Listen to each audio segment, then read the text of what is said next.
Hello. What's going on, everybody? What's up, Mr. Fat Hvac? You already in here, brother. Hate to leave you hanging. You got lonely, I see. What's going on, everybody? Welcome to the stream. Hope everybody's had a fantastic Friday. Man, I don't know about y'all, but this week went kind of quick. It's already Friday night. It's a pretty solid week. I hope all y'all had good weeks. It's an overall pretty good week. Can't complain too much about it. So, but yeah, it's been a minute. I guess Monday we did our live.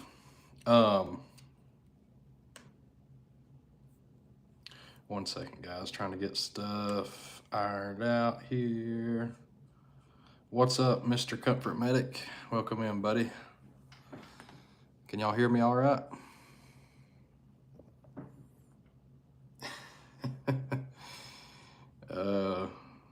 Having you a snack, Mr. Fat Hvac? How y'all doing tonight? Everybody doing good?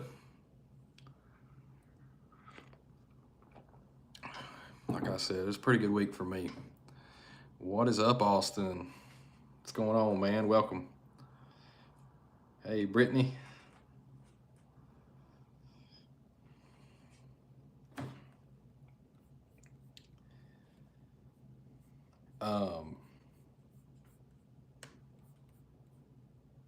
Let's see.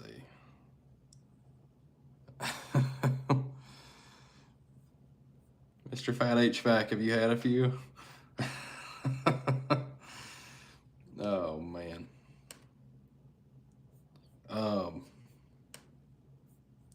Sorry, guys. I'm trying to... Spent most of my day replacing a Bryant TXV. Bryant heat pump on the roof, high of 100 today. Whew. I bet that was a hot, long day. For sure. My day kind of went like this. Started, we did 2 maintenances. They were pretty straightforward. I found bad contactor on one of them. So that was a pretty easy first half of the day. And then had 2 service calls after that. Basically, first one was a noise complaint. I actually made a short on it earlier. It was 2 brand new carrier systems. And the guy said they were making noise on startup, rattling, and come to find out after looking at it for a little bit, we found majority of the screws holding the thing together, the panels and whatnot, were just finger tight. And it would just, when it would first start up and get going, it would rattle. And we tightened them down and test. It's a 1-speed standard AC system, so it was on off, bang on, bang off, and that helped a lot with his noise complaint. So did I check the screws on the contactor? Yes, I did. That's bit me before. 5 units down on top of a 10-story hotel. Dang. So they got half their building down, huh? Well, that stinks. But that'd be a long day too. Well, but overall it was a pretty good Friday. Got done about 4:30, so it's always nice to get done a little early on a Friday. Our distributor actually gave us a free lunch today. So halfway through our day, we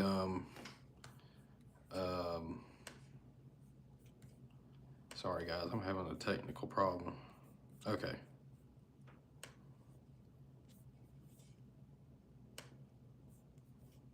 There we go. Anyway, halfway through my day, we got to go to the distributor. They were cooking out and had free lunch, so that made it even better.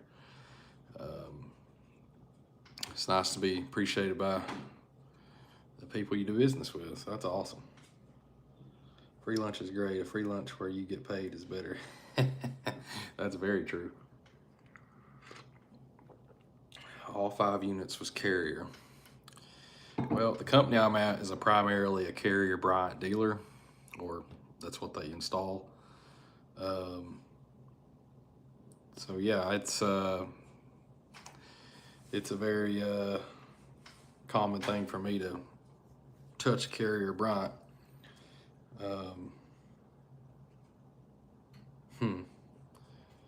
Man, I feel bad for that hotel. Half their building down, but well, anyway, guys, before we get started with tonight's topic, I was kind of wanting to go over. I just wanted to say thank y'all. I've had a ton of support on the channel here recently. I mean, even more than usual. And just to let y'all know, the road to 2,000 subscribers is still going. I only need like 90 subscribers to hit our goal, so we're very close. And with that being said, since it's Labor Day and everybody's going to be having an extra day off, doing whatever, basically, I'm going to run it through the end of Labor Day. So I know I said the end of August, but I'm going to run it through the end of Monday, which is Labor Day. So till Monday night at midnight will be the deadline. If we can hit the 2K by then we're going to do the big giveaway. So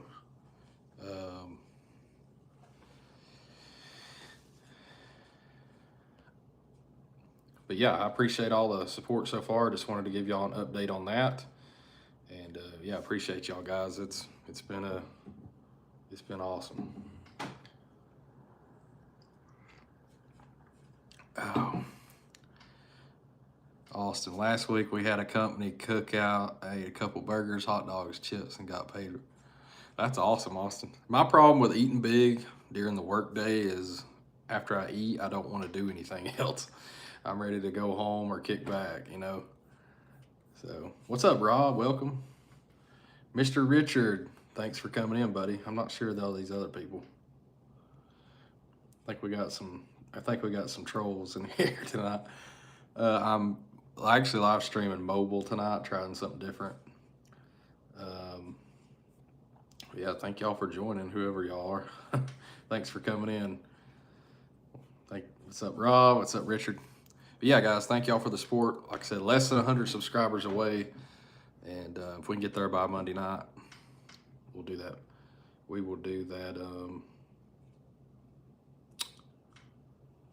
giveaway. Sorry. Got a lot of comments, trying to stay on top of them. So 2 leakers. Mr. Fat HVAC, 2 leakers, 1 pulley fell off blower, 1 broken belt. Sounds like a typical commercial day, huh? Travis, what's up, man? Stacks X9, let me come work with you. How do I apply? Man, I don't even know where you are, but if you want to get into HVAC, I highly recommend it, man. Oh, we got a good little crowd tonight. All right. How you doing, Rob? What's up, guys? Thanks for coming in. Thanks for joining the chat. Y'all are awesome. Well, tonight, guys, basically the topic will be, and we'll just shoot the bull on this. We'll just go back and forth. I'll kind of explain experiences I've seen. Y'all can tell me experiences y'all have had, and we can do a Q&A with me, however y'all want to do it. But tonight's topic of conversation will be mobile home HVAC. This was suggested to me several times over the last little bit, and even my first stint on YouTube. But just a whole night. We don't have to talk about it straight through, but that'll be our main point of discussion. Mobile home HVAC, what's our experiences with it? How, I'll kind of explain to people that's not familiar how it's a little bit different than your traditional home as far as the way the system might be installed or how it runs or the condition of it, that sort of thing. So, Austin, my last call was just a capacitor, 2 months out of warranty. I haven't had just a capacitor in a long time. It's probably been a month or so since I've had just a capacitor.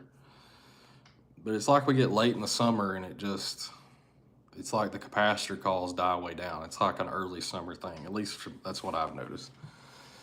But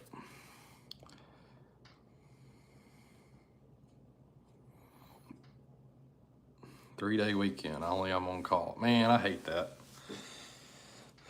That sucks. I hate that, Mr. Fat HVAC. But I'll kind of open the conversation by asking this: what is y'all's thoughts on mobile home HVAC?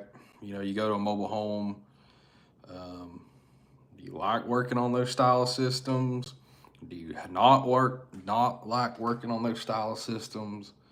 What is better about them than normal house setup? What's worse about it? What's y'all's just opening statement as far as how y'all feel about if you go out to a mobile home and you know whatever you find, how do you go about taking care of that? So when we have a mobile home heating and air system, so we'll kind of start is with the different types of installations you can have with it. So what that means is you're gonna have your traditional style that you're gonna see majority of the time. You'll go in a mobile home. When I say mobile home, I'm talking modular home. So it's a home that's been prefabricated, pre-built. I mean, everybody should know what a mobile home is, but and then it's delivered. It has axles under it, has a hitch on it. It's pulled like a trailer. It's pulled out to use a piece of land and set up as a house. Okay, and what companies will do, basically the manufacturers or the companies that build the modular homes. So really, the first thing that actually gets put in, as far as heating and air goes, is the ductwork. So if you ever been under a mobile home, you notice the black kind of, I guess you could say plastic type barrier that's under there. So basically that's kind of to hold your insulation or whatnot, whatever they put in there. But before that gets done, you have, if it depends on if it's a double wide or single wide. But I usually see more double wides, and what that usually entails is in the middle of each section, so you have two sections that go together. In the middle of each section, there is a metal trunk line that runs down the middle. And this is basically installed first, installed on each side. And then it's kind of sealed in, kind of built in with the home itself. And on a single wide, you'll just have a single run right down the middle. And then as far as trunk line is 1 grade above aluminum foil. That is absolutely right. The metal they use on those trunk lines is so horrible. I was just taking off a vent in the floor of one time, and I knocked my screwdriver off in the hole, and the dang thing pierced through, and it didn't fall but 6 inches, and it pierced through the metal. And if that ain't a load of crap, I don't know what is. But yeah, that's absolutely right, Rob. It's very thin metal. It's just horrible stuff. But anyway, back to what I was saying. It's installed first when the sections are manufactured for the home, before it's even set on the property or what have you, set up. And then usually that's the first thing. And then whenever the house is set up, delivered, set up into a house, then you actually finish with your equipment. So, and the only other thing left to do as far as ducting goes, if it's a double wide, you'll have what we call a crossover piece. So basically, where the whichever side the air handler furnace is installed directly below it, it's usually flex, unfortunately, but a piece of flex, usually 10 to 12 inches, will cross over to the other side to connect the two trunks.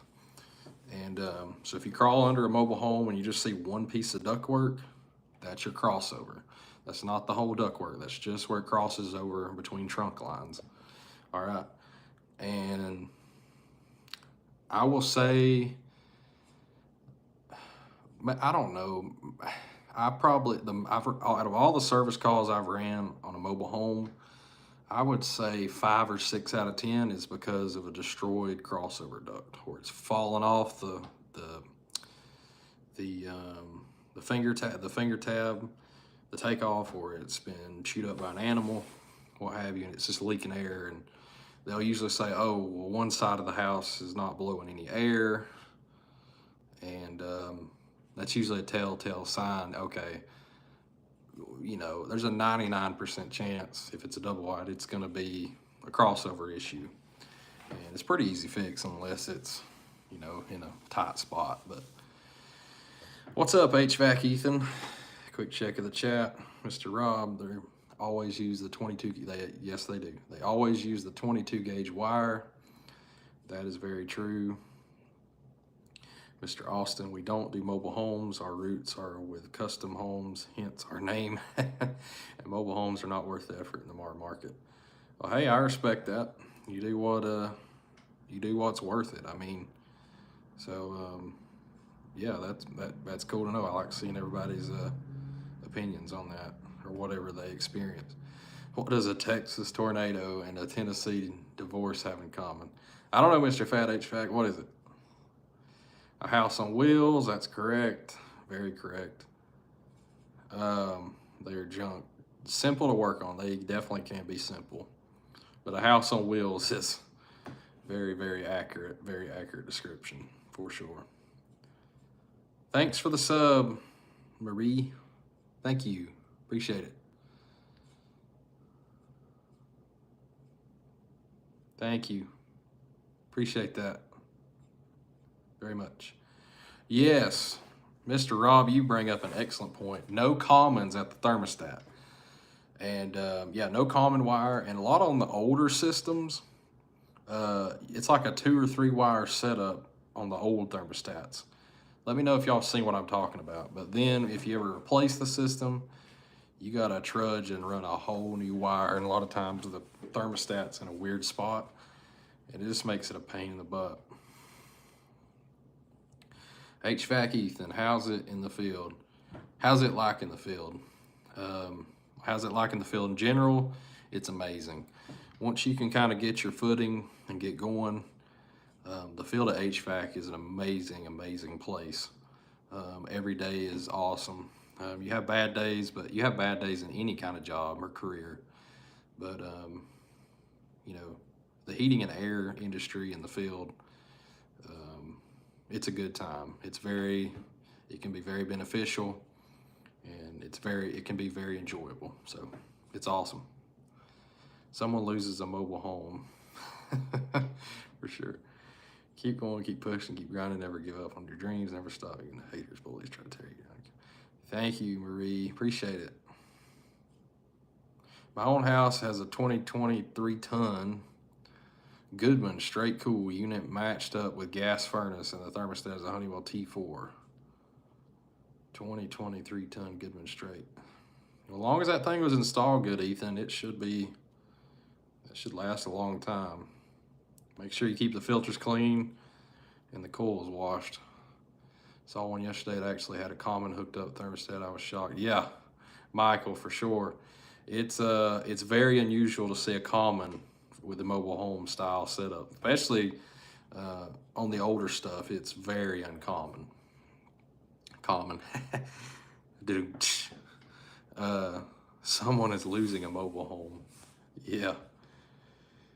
1998. Oh, wow. That is strange, Michael. That's very strange. What's up, Troy? Nice shirt. Hope you don't have any screws loose. Thanks, buddy. I try not to. Y'all are awesome. Thanks for coming in tonight, guys. Sets to 75. 75 is too hot for me, brother. My house stays about 71, 72 during the day. At night, we'll turn it down about 69, 69, 70. So, and we stay pretty comfortable with that. Our house is only 1,300 square feet, so, or 1,400. So, too cold. Not for me. I'm hot natured.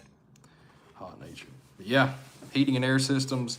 Now, what I'm talking, or heating and air systems, mobile home systems. We always talk heating and air systems.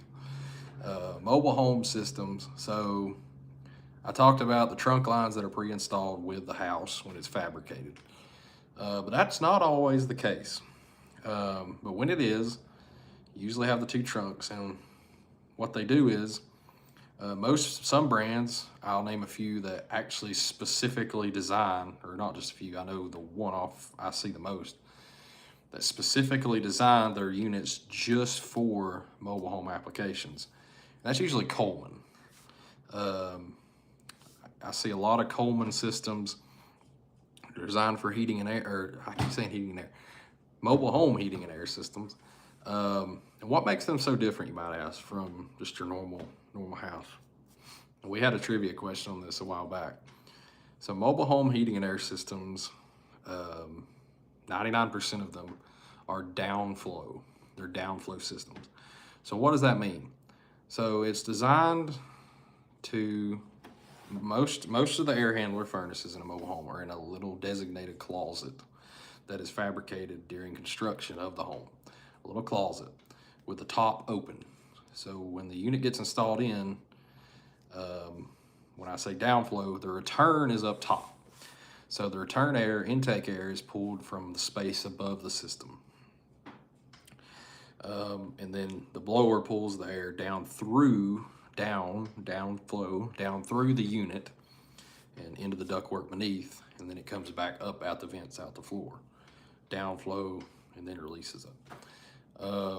And usually if you go to one, you open up the closet, you'll see there'll be a dead space above or a filter grate in the wall above, or it just might be an open panel with the filter inserted in a filter slot on top of the unit. A lot of days when I go out, I'll open up and I've seen people now doing 5-inch media filters, cabinets, just slide them right on top. And it actually worked okay. I was surprised the way they did it. And basically, the air pulled in through the top of their dead space. A lot of times on the older mobile homes, you might still see it a little bit. They'll have a fresh air intake, usually a 4 or 5 inch duct, just kind of laying in the dead space above the unit. That's a fresh air intake, if nobody knew that. So I'll pause because we got a bunch of comments. Get back to where I was. Carrier Bryant video from earlier. Oh yeah. Yeah, Troy, every screw in that thing was loose, man. That system was 2 weeks old, and it was ridiculous, man. Furnace right by the closet wall room.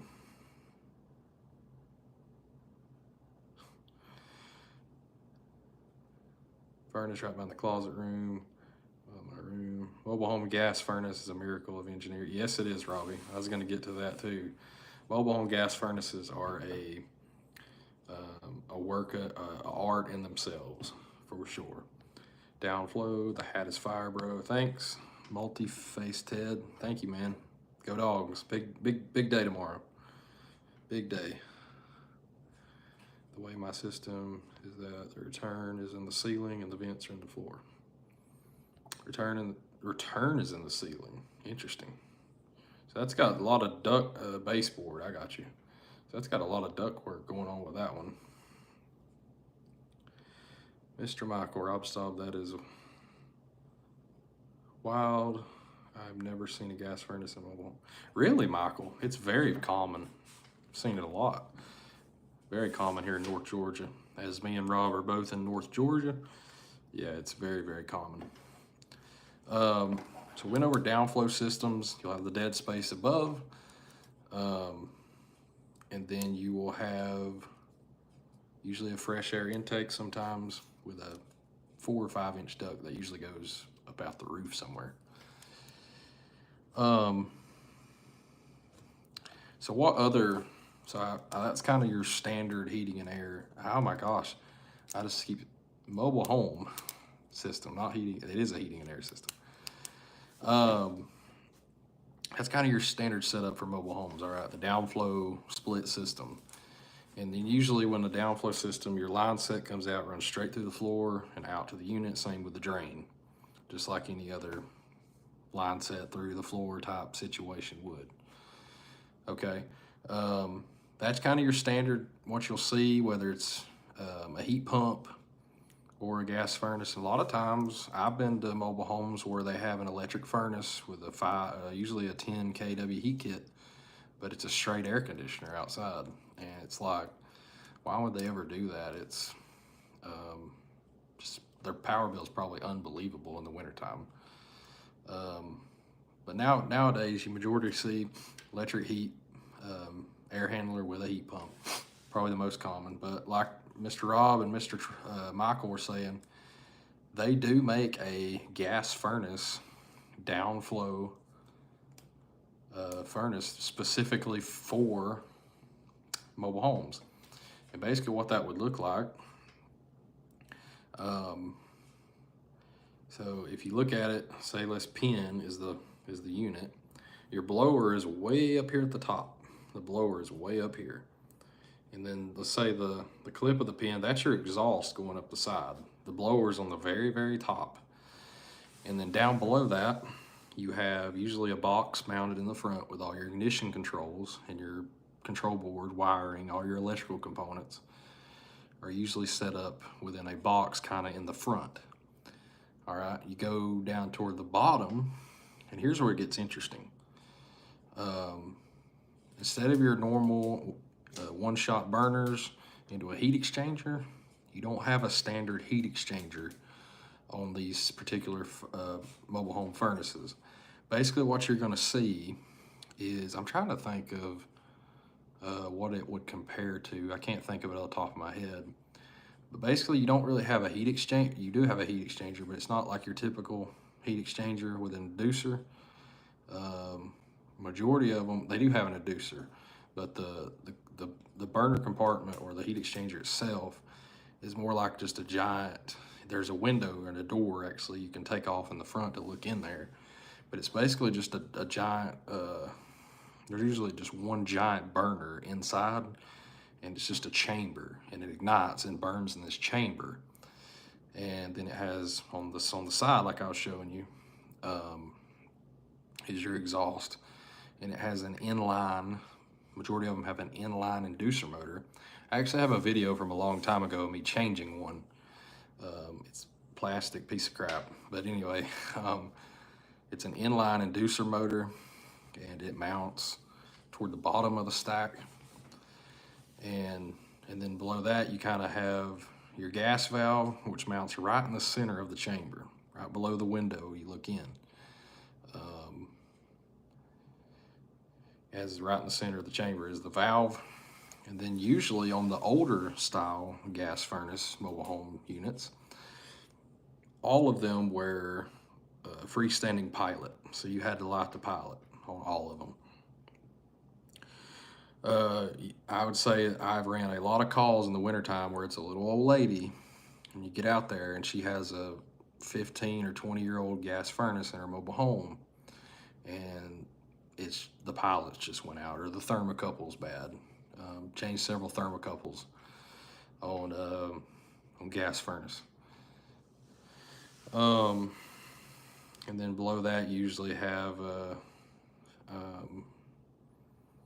trying to think. I think sometimes they have a filter slot built in too. But what's crazy about these gas furnaces is they're built the same way as these other downflow. They fit especially fitted for these closets, and they can be really easy to work on. But if you ever have to replace one of those furnaces, good luck, because not only is it fit perfectly to the perimeter of the opening for the space, but your exhaust that goes up the side, it actually goes into a much bigger exhaust, which is actually combined with the fresh air inside, like a concentric kit, kind of, but it's metal, and it goes out the roof. And taking that apart, getting that thing out of there. I've changed like one or two ever. Some of the longest days I've ever had on an install was because of a mobile home gas furnace. So on the service side, they can be easy to work on. They're different. Very interesting change to work on. But if you ever have to replace one, you install guys, ugh, I feel bad. I don't envy you on that, because they are a pain in the rear end to change. But very interesting. Y'all let me know if y'all see that or have seen that, because it's something definitely different and interesting to see. Good. I like talking about that. Hope somebody learned something. Quick check of the comments, the chat. Oh yeah, and for some reason I have 2 returns even though I have only 1 unit. You'll see that a lot, Ethan. So majority of systems are nowadays are gonna have more than 1 return. But make sure, or check and see if you have a central filter. I would say you probably just have a central filter at your unit if you have more than 1 return. Not always, but most of the time that's what you're gonna see, or that's what you're gonna have. I had Pete call the other day, downflow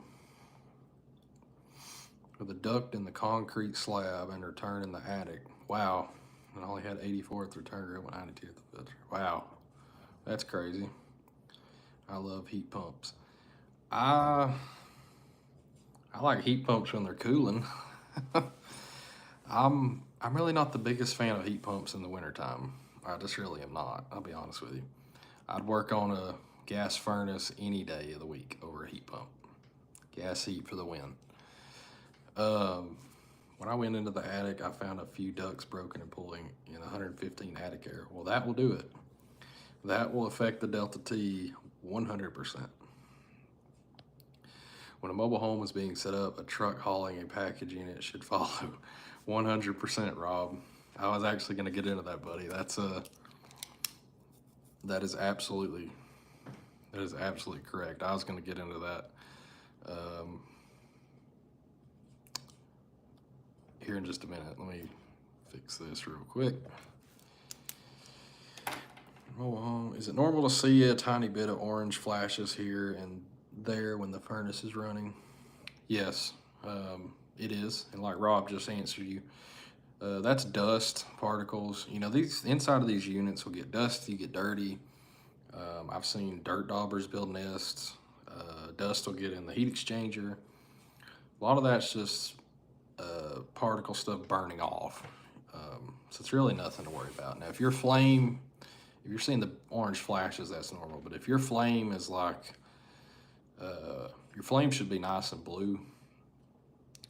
If your flame is like yellow or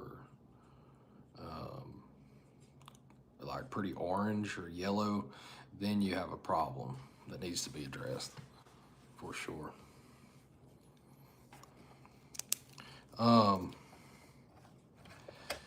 So now I'll kind of dive into what other kind of applications we have with mobile homes. So I've went over the gas furnace, you know, the heat pump, the split system style with the prefabricated ducts. That's going to be your most common situation with mobile home units. And like Rob mentioned a minute ago in the chat, a truck with a package unit should follow. I 100% agree. So what other situations you'll see a lot of times, and should be more of, in my opinion, make it easier on the tech, is a lot of mobile homes now are doing package units. So basically, or they've been converted to package units, because it's really pretty easy to do. So if you have a mobile home, let's say it's a single wide, this application. Let's say it's a single wide being converted, or the unit's being changed out, all right? What you can do, and what you'll see a lot of times on a mobile home, is you'll still have the same prefabricated ducting, the trunk, the thin gauge metal they use, the soda can type thin metal is what you're talking about. You'll still have that prefabricated trunk, but what people do, they'll tear out the old system, get it out of the closet that's inside, and they'll set them a package unit. Because a lot of times, they'll set a package unit outside, usually where the outdoor unit was for the split system. And they'll set a package unit, and a lot of times on mobile homes, it's really easy to get under the home, because it's not like a usually a lot of them, it's not like a permanent barrier on the bottom, so it's usually underpinning, and it's usually metal or plastic, you know, sheets you can slide up and down or unscrew, and they easily pop out. So it makes it really easy to penetrate into under the house. It's not like concrete or something that you have to bore through like on a normal house. So it makes it easier in that aspect. Just don't hit your head on the chassis. Yeah, watch your head out of there, because there's metal beams, and there's a whole chassis under there with it was used to haul the trailer. And basically what people do, they'll set a package unit, and they'll just take a little bit of ducting, and they'll run a main trunk off of the main supply and a main return off of the package unit, and they'll just run it over. Usually right where the old unit came in from above, they'll go in below that, and they'll tap in a new trunk into the existing prefabricated trunk line. And usually, and I forgot to mention earlier, usually the return is just a simple, it was just a simple, you know, dead space above the unit.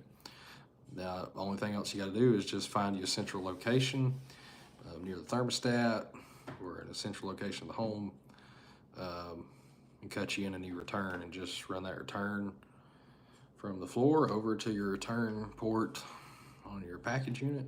And other than relocating some high voltage, that's it. And it's it makes it a lot easier to service. It keeps us out from under the keeps us out from under the house as much. You're taking the drainage system out of the house. You know, you're lowering the chances of water damage, because trust me, I've seen a lot of water damage in mobile homes from the traditional type setup they have. A lot of ruined floors.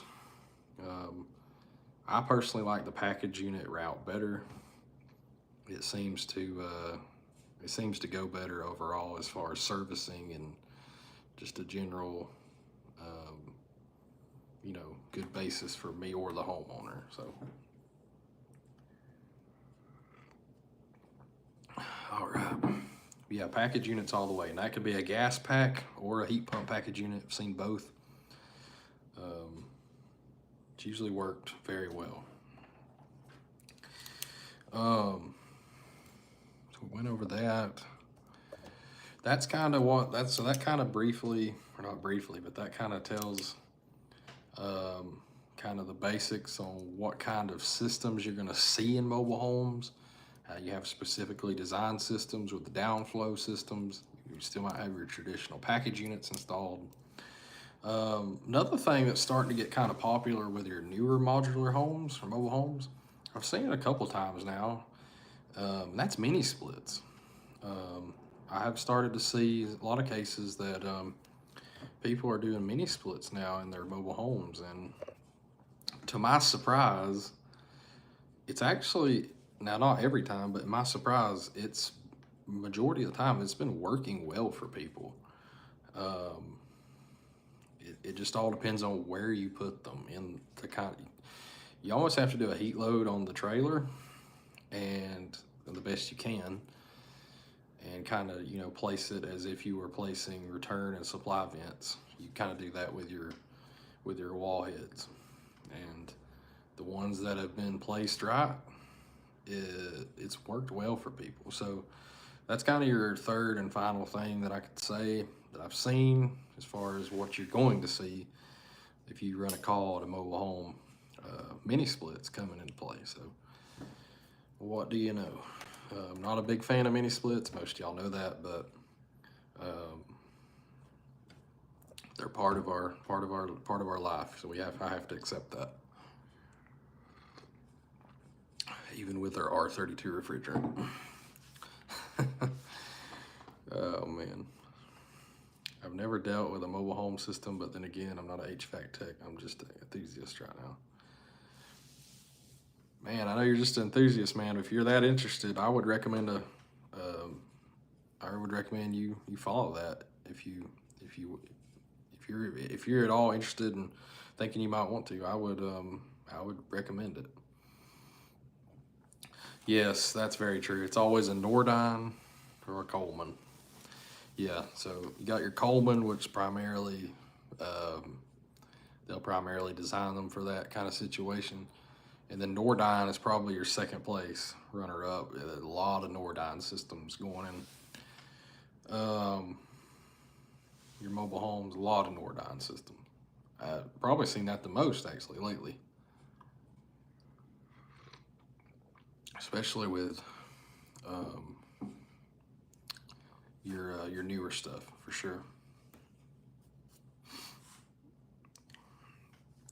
I'm 16 right now, so I can't the HVAC job. I can't get the HVAC job right now, but I've been wanting to do ever since I got an HVAC 7 years ago. That's awesome, Ethan. That's so cool, dude. Well, the advice I can give you is what you're in high school, right? You're probably a sophomore, I would say, junior in high school, if I had to guess. Um, my advice to you is if you want to do heating and air, um, when you get done with high school, get you sophomore in high school. Okay.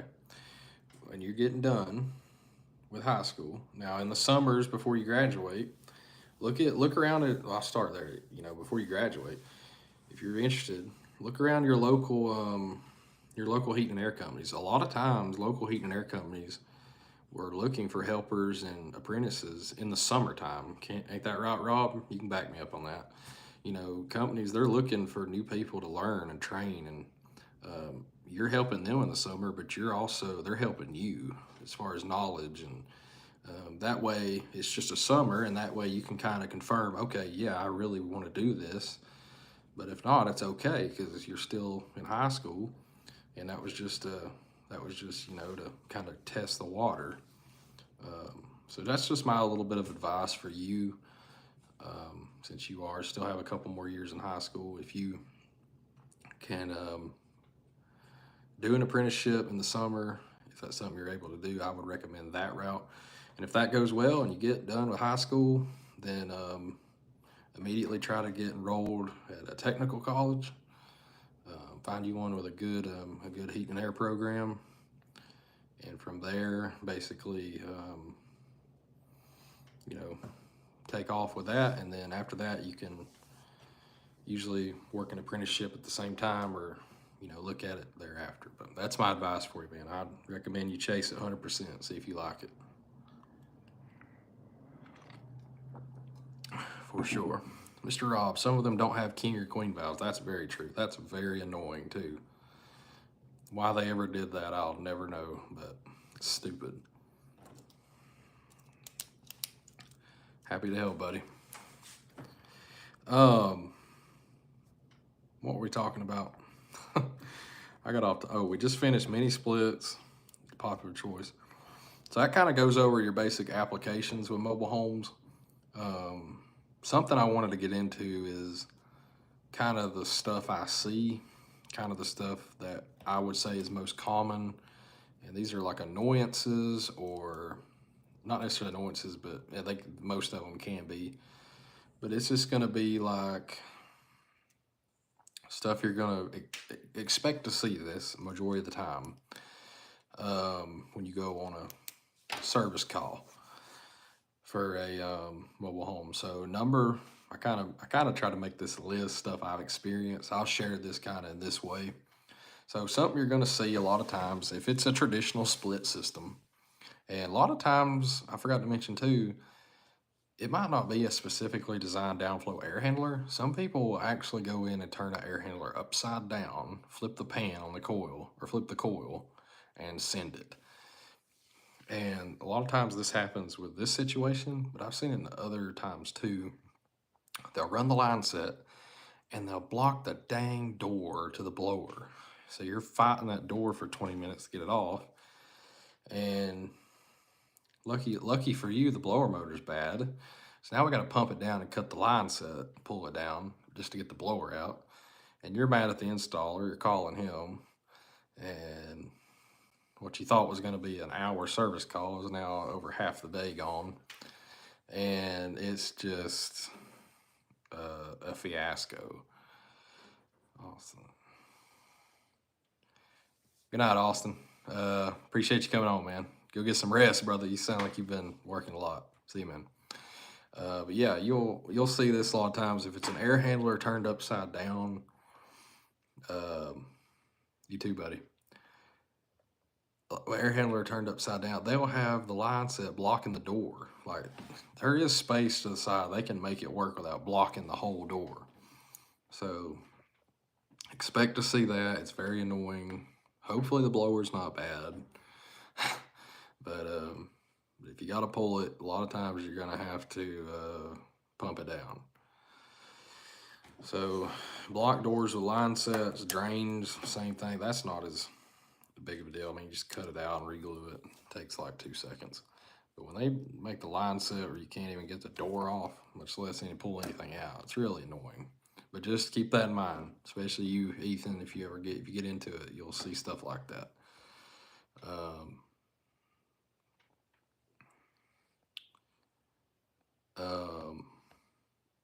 Yeah, that's a very annoying, common thing. I hate to say it.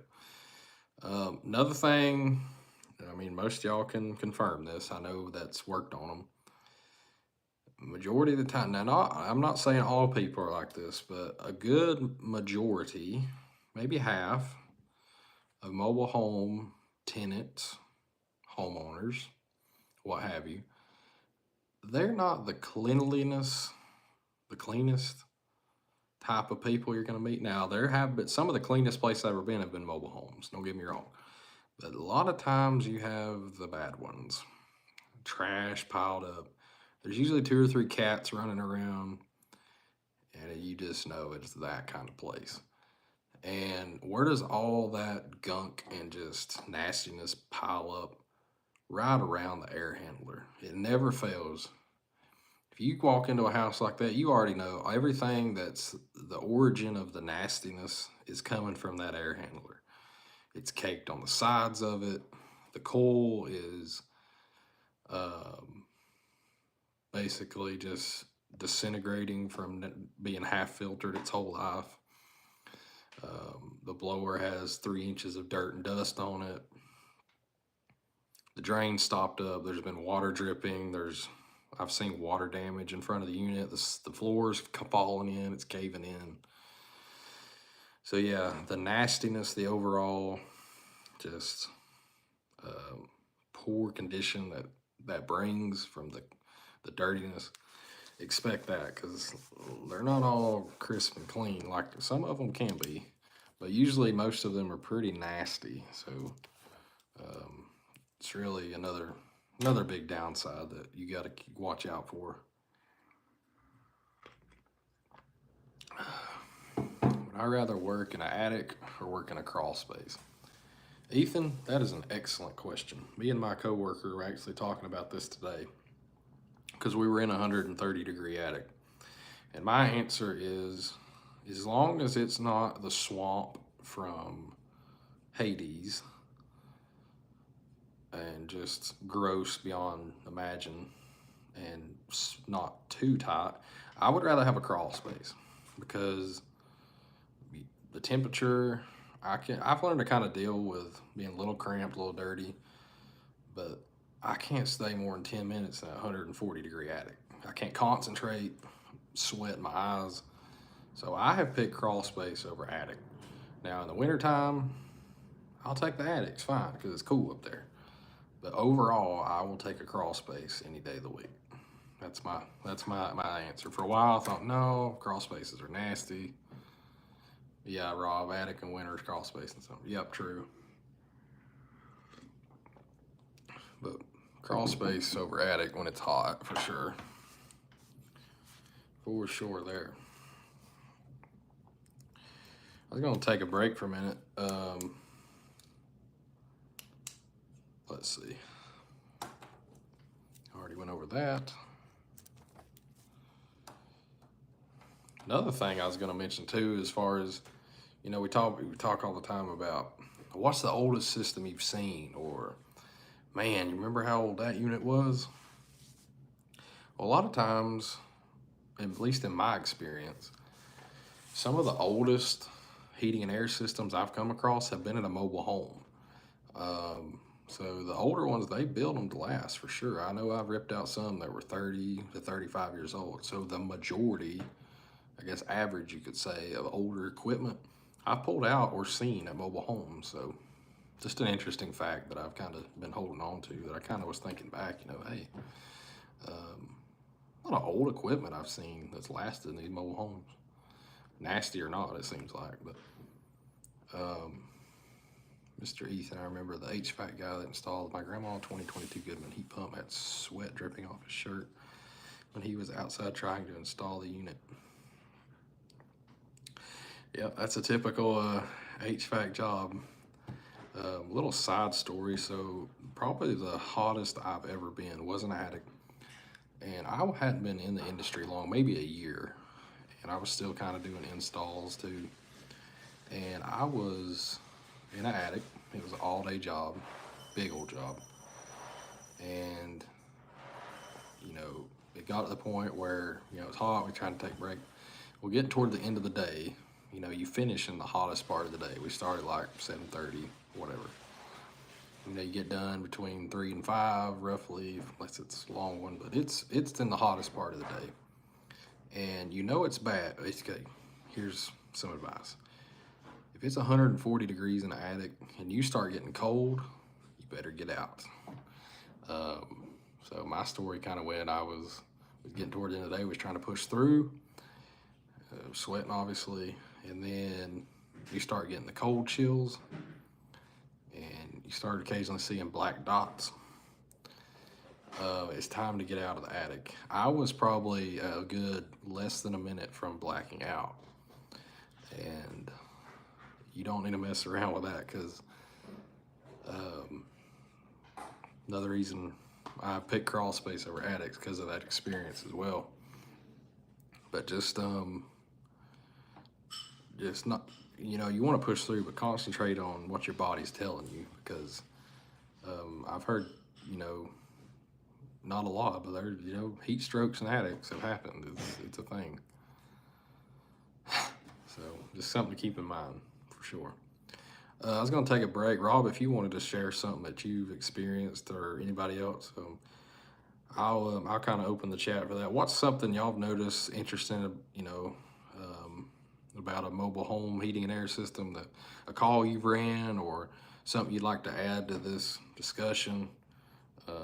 I know I've talked about a lot, you know, stuff that you may have seen, you may have not have seen, but what's some experiences that y'all have had? Because I know I've had a ton. I could talk all night about the mobile home experiences I've had, but I like to hear y'all's side too. So I'll kind of open it up to that.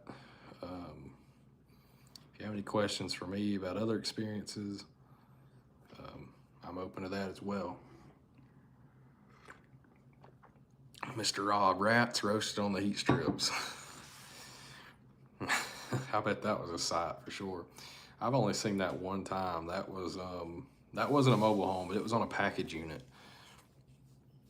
And it was like 2 of them nesting on there. They got fried up. Actually, funny enough, the call was the lady smelled rats burning, and she called it right on the phone. I smell rats burning. And you get out there, pull the door, pull the heat kit, and sure enough, there's a rat laying there burnt to a crisp, look like barbecue. So that's funny. Rats on a mobile home heat kit. That's interesting.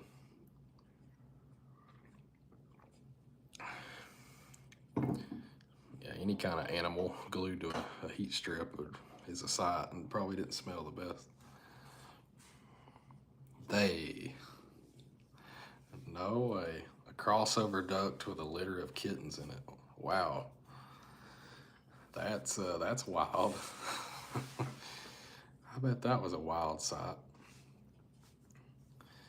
Man, I haven't. That kind of tops anything I've seen with a crossover piece. I've seen them with water in them, but never live animals. That's crazy, buddy. Man. Mr. Ethan. So back in the second grade, oh, I'm sorry, second. Back in the second house we lived in, we had a 1995 Rheem gas pack, and we had the heat go out, and the heat exchanger was cracked, and we had to go a week without heat before the new unit could be installed. And then that new system broke the day we got it. Well, shoot. That always doesn't make you feel good, especially if you're an installer or whatever, homeowner. You get a new piece of equipment put in and it doesn't work. I hate going to those calls, because they might not say nothing to you, but you can feel that you could cut the tension with a knife. A lot of times they'll let you hear about it, but yeah, I hate that, Ethan. That stinks. I've been on the technician end of that. Those are not fun calls, but you got to swallow it and do it, because you know, the situation can go sour in a hurry. You got to make it a good situation as quick as possible. Usually management gets involved in those situations, but sometimes not. The gas wasn't igniting, like the inducer would come on, then the gas would try to fire and wouldn't, and after 3 tries it would lock out. Yep. So most of your newer most of your newer gas furnace stuff, the built-on diagnostic stuff. So the boards are so fancy now. If it's all safety stuff. If it fails to ignite or fails to do this, fails to do that, it will. If it repeats that usually 3 times, 5 times on some stuff, it will lock the furnace out, and locked out, flash a code. Usually the blower will come on and run until the power is reset. So yeah, that's normal stuff you'll see when there's a problem. You'll see stuff like that. Mr. Rob saw a mobile home gas furnace that had a shaded pole blower motor, no capacitor, but no ECM. Kids like a box fan motor on steroids. Wow, Rob, that's cool. I've never seen something like that. Thanks for sharing that. That's cool. I never knew anything. I've never seen anything like that. That's interesting.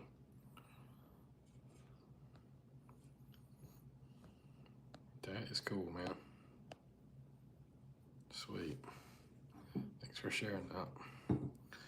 Oh yeah, we could have to hit good thing to make.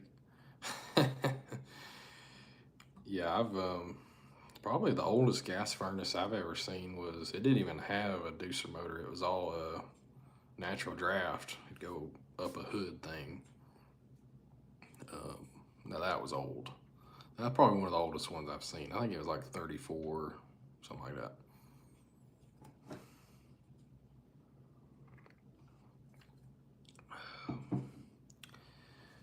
Well, sweet, guys. A lot of interesting mobile home experiences for sure. It's just been the Mr. Rob and Mr. Ethan show here lately. Other spectators kind of quiet. Deepa Poochu, what's up? Do I like a Dodge Challenger?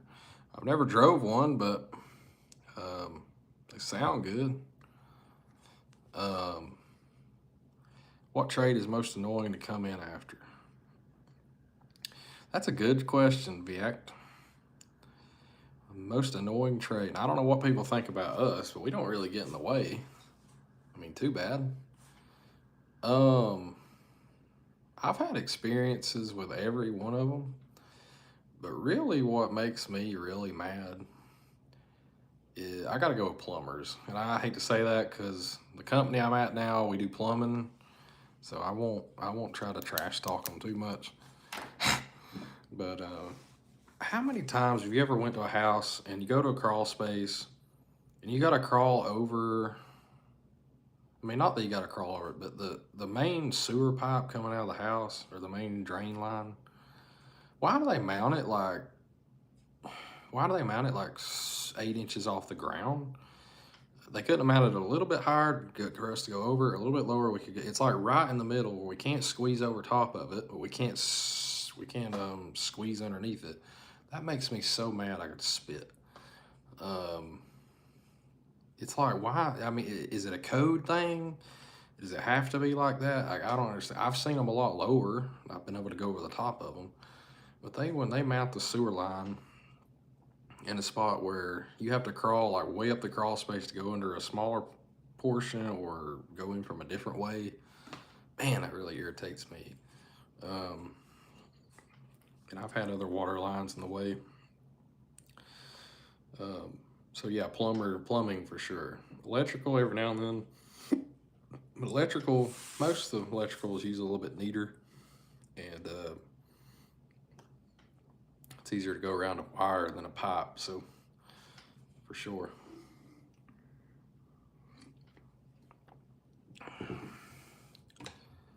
Well, we'll get back to our topic here. What else did I have for y'all tonight? Let's see.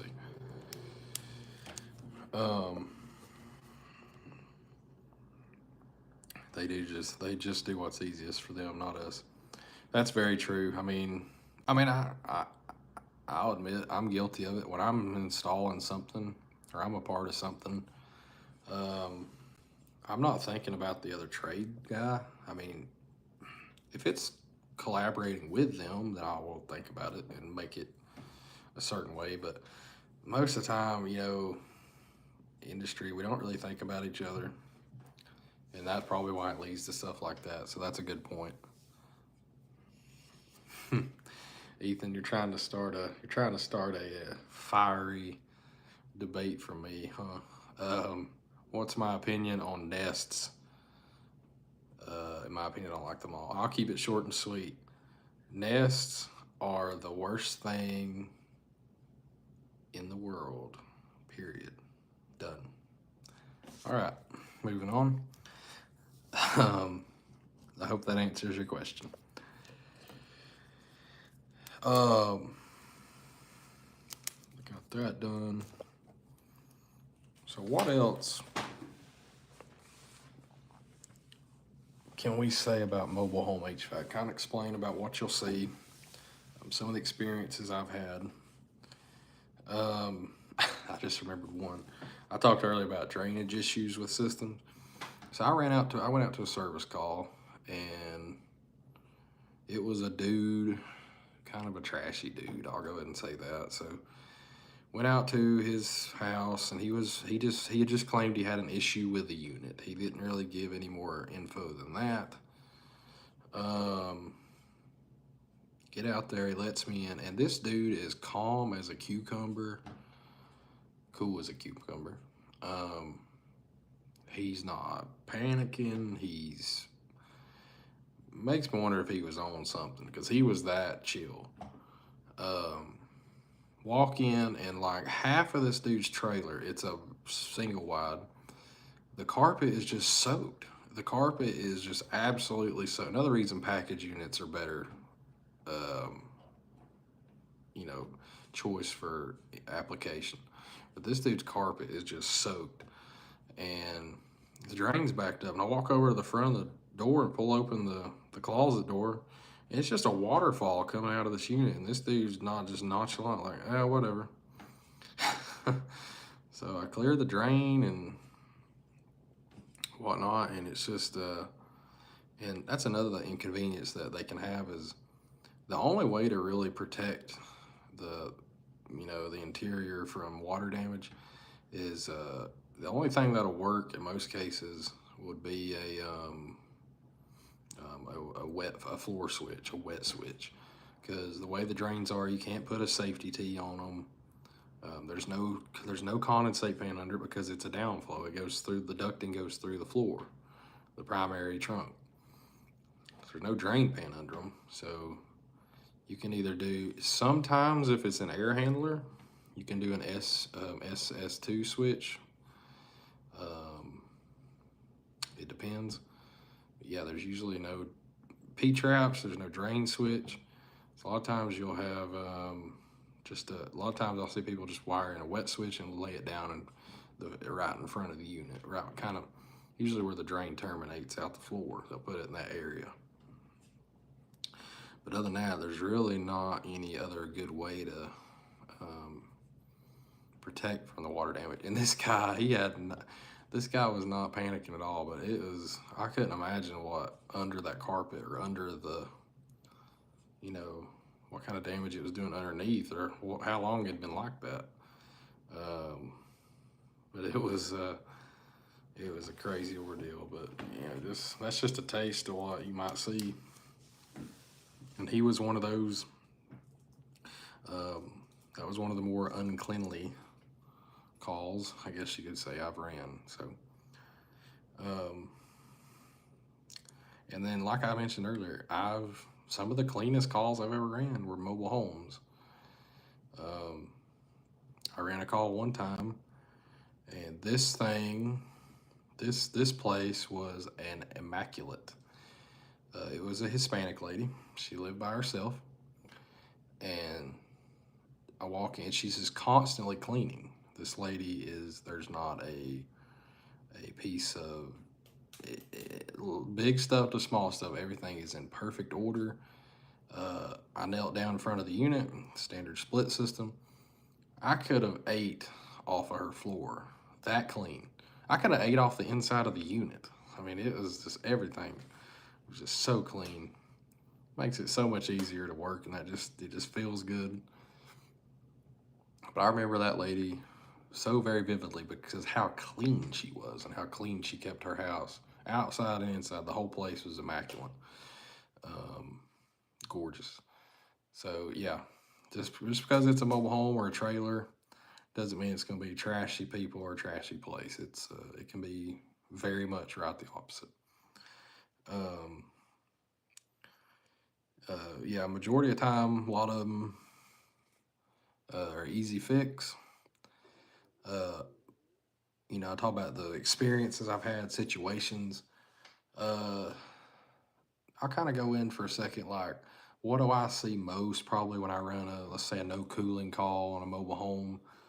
I mean, you get out there, it might be a bad capacitor.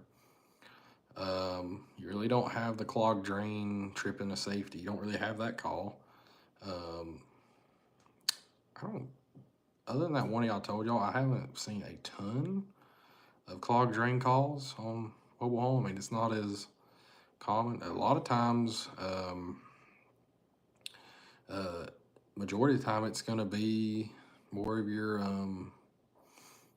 airflow issue, ducting. Like I was talking about earlier, when you have a double wide, you're going to have a crossover duct, and I've never seen one that wasn't flex. And that's usually destroyed or something is happening. And I'll get out to the service call, and the lady will be like, we have poor airflow on this side of our house. I know exactly what I'm going to look at. I've seen that probably,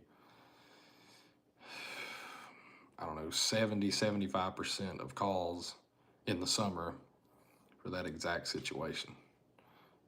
Not as much in the winter, because even though they're losing airflow with having the heat strips, if it's the heat pump, it kind of works the heat. So it won't be, a lot of times, this is kind of interesting too. So what might be a low airflow or a hot side of the house call in the summer, that could be a high power bill call in the winter, because if you have, let's say, half the trailers really only working with the ducting, and they hadn't really noticed the lack of airflow, it's more of a they hadn't really noticed it. But in the winter compared to the summer, the heat strips working with the heat pump, that's what they have. It accommodates it for that missing side of your airflow, and it's just going to run those heat strips more. The unit's going to have to run longer. And then at the end of the month, and their power bill is $600-700, then we're coming out and doing our evaluation, and then that's where we'll find the duct. So just kind of two different perspectives on if I found that problem in the summer versus the winter, and that is speaking from experience. I've seen that both ways for sure.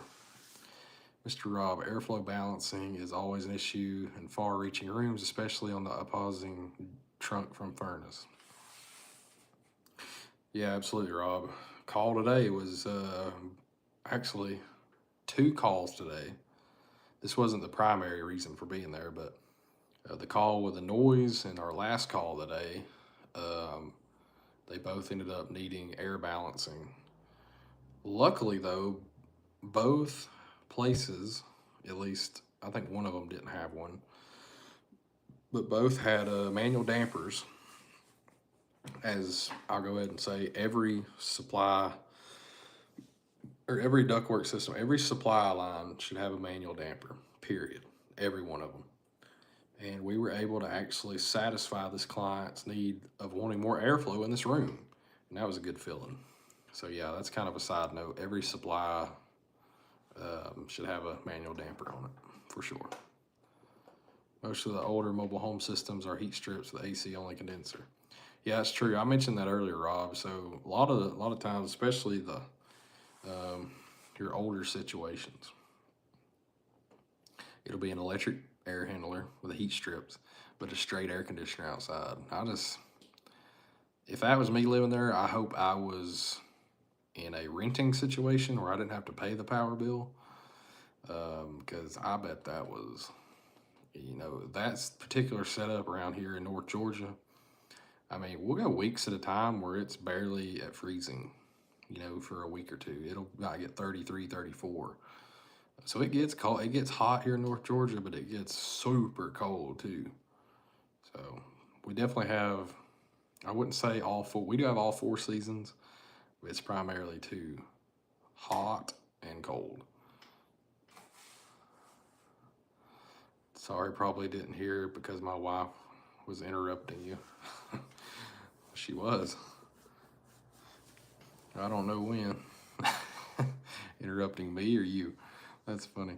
I find it stupid when someone puts just straight cool with electric heat. Like, that's just wasteful. Put a heat pump. I definitely think of it as, who would want to pay that power bill in the wintertime? That's just, yeah, I don't get that part, but I've seen it several times.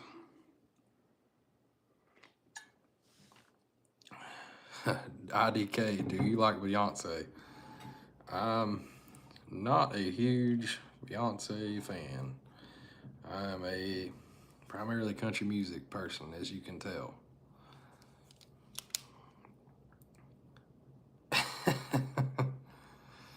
Oh my goodness. Oh.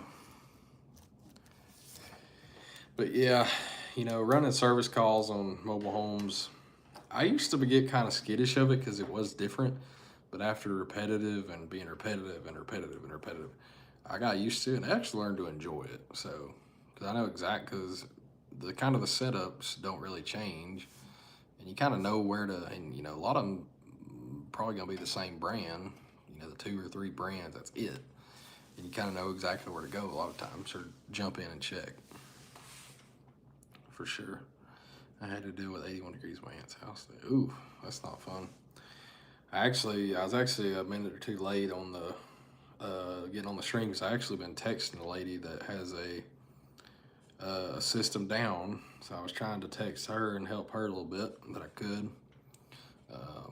So when I get done with this, I guess I'll address that some more. But yeah, her house was 80 degrees. They just got home from the hospital, she said. So hopefully I can help her somehow. So that sounds like a pretty, I don't know if emergency's far-fetched, but definitely they need to be taken care of pretty quickly. So I have to check on that.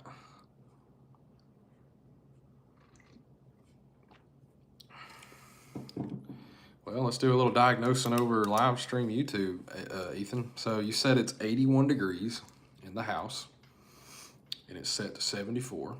Are you at the house by chance? Are you there, or were you there? I guess I should say.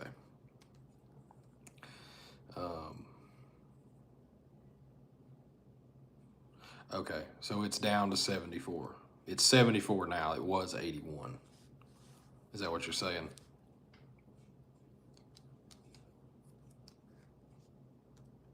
See if we can't help them out a little bit. Okay. Does it do that every day, or did y'all just notice that today? What's kind of when did y'all notice that? Is it every day?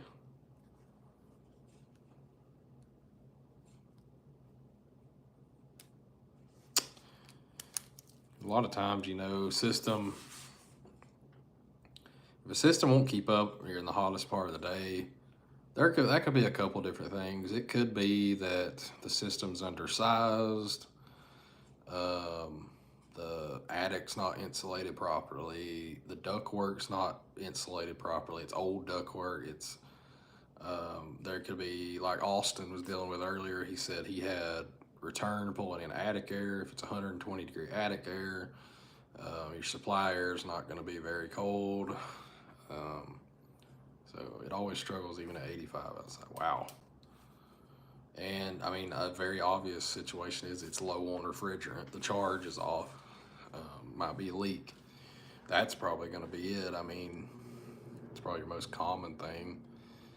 It may not have enough return air. The static might be off. It might be freezing up because of a low refrigerant charge. Filter may be clogged. Low airflow, it's having to run longer. Undersized equipment, I mentioned that, but a couple different things can cause that to run. And that kind of going into running all the time, that kind of I'm about to finish up my points on our mobile home topic, but another thing that I've went out to as far as a mobile home situation, I actually had this one this summer. It actually turned into a callback, but I'll explain why. I go out to a house, and I forget how old the system was, but it wasn't old at all. But these people were complaining that it just ran too much, and it would get down to 10, but it just would run all the time. Well, I did everything in my power. These people were very persistent. They were kind of desperate for me to like do something. Well, I went through the system top to bottom. That thing was running as best as it could. The refrigerant charge was good. The system was clean. Filters clean. I mean, everything. I mean, it was clean, very good system. It was, the Delta T was like spot on, 18 to 20 range. But it would satisfy. I think they kept it about 70. It would satisfy. And it just come to find out it was a mobile home, and had one of our guys out too to help, and we did kind of evaluation of the home, and it wasn't insulated enough. It wasn't insulated good, whether it was kind of fabricated like that or just what have you. But that's kind of my point, is a lot of times mobile homes might not be insulated very well, and usually they're not compared to a normal home or structure that's just been built in place. Most mobile homes are not insulated very well, and a lot of times, even with proper installation of systems, proper sizing, heat load, all that calculated in, it's going to do good. But it's also, you might have situations like that where it's going to run longer. Not, if they're nitpicky, they're going to notice that and then have you look at it. So my point is, mobile homes are not very insulated compared to your normal house. And I said that turned into a callback. Well, what I meant by that is And this was like 2 or 3 weeks later. They called back out for the same thing. Um, and we'd already kind of explained what we had found. They said it wasn't working now. It got up to, they said it was 70 and it got to like 77, 76. Like, okay, well then they hadn't really mentioned it doing that, so we might have a problem now, or what did we miss? So I go out there, I get there and it's running. I walk in, it's down, it's at 71. I'm like, okay, it's cooling. They said it was 77, 78. I get there and it's 71 on the thermostat. And this is another thing to keep in mind when y'all go to a mobile home. Might have seen this in other situations in general, but the wife the night before, and we're talking summer where it's 95 degrees, it takes forever to cool down. The wife the night before had cooked a big meal. And this, trailers are pretty open floor plan as far as kitchen and living room, whatnot. The wife had been cooking for hours and got it super hot in there. The thermostat's right around the corner from the kitchen. And the thermostat had read that heat from the cooking, and it had raised the temperature from the heat from the stove and whatever. So that unit could not keep up with all that extra heat in there added. And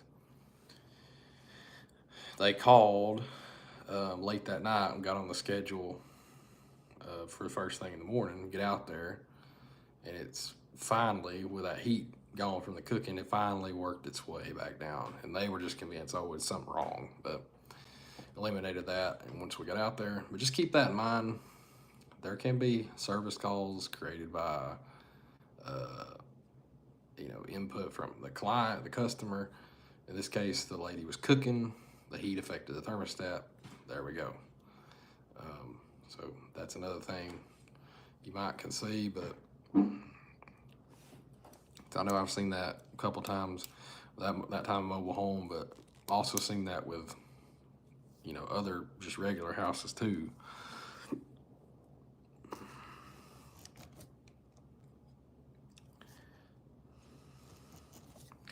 So that's always a big thing to consider. CRS Temp, what's up, man? Welcome to the chat. Check to see if your evaporator coils are frozen. I did mention that. This is not, this is for any kind of system, but if the system's running, for those that's, y'all that's kind of new, if the system's running and it's, the blower's running, the condenser's running, and you're not feeling any airflow anywhere, then there's a good high chance that coil is frozen. It's blocking the airflow. So just keep that in mind. If you ever are at your house or at somebody's at a family member's house, or you're just at anybody's house and they're having the issue and not feeling the air moving, that's probably froze up, or the filter is extremely clogged, or both. The filter is extremely clogged to cause the system to freeze up, and now it's double restricted, and it'll really get froze up from there. So just keep that in mind, y'all.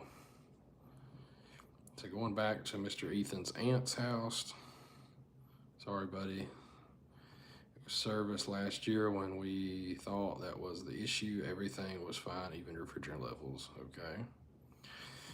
The filter was clean because my aunt changes the filters every month. Well, that's good for her. That's good stuff. Sarah's Tim, I can't look at the evaporator coil because she has a package unit. I'm only 16. I'm not that comfortable yet. Okay. Package units, once you get used to it, buddy, package units are so easy. They're like, everything's right in your lap. It's very nice. Highly doubt it's frozen because I've never seen the compressor froze. Yeah, the compressor will be the last thing to freeze because it starts at the evaporator and it has to freeze that coil, and it freezes the line set all the way out to the compressor. If you ever see that thing has been running a long time to freeze that long, that much. The ductwork is good because it was replaced when the unit was put back in. You know,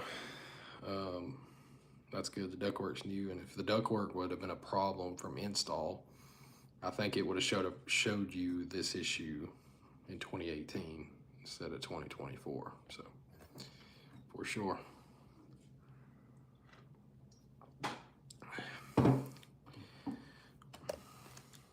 Awesome, guys. You guys are awesome tonight. Glad everybody, all y'all turned out. Good stuff. Well, that pretty much wraps up my topic for tonight, guys. I hope some of y'all learned something. I hope this was a good, interesting stream. Kind of refresh our minds on what we see as far as mobile home, HVAC, and what you can expect, and just how it works. So that was fun. Just a quick reminder, guys, we are nearly to 2,000 subscribers on the channel. I mentioned earlier, we're less than 100 away. If I can hit that by Monday night, we're going to do the big giveaway like planned. So look forward to that. So all of y'all that's not subscribed, I'd appreciate it. Yeah, this was fun, guys. And Friday night, so a long weekend coming up. I hope all y'all have a very safe and blessed Labor Day weekend. Y'all are awesome. Y'all are so awesome. Hope y'all have a great weekend. Maybe a little time off. For those on call, I'm sorry. But y'all have a good night and a good weekend. We'll see y'all next week. See y'all, guys. Thanks.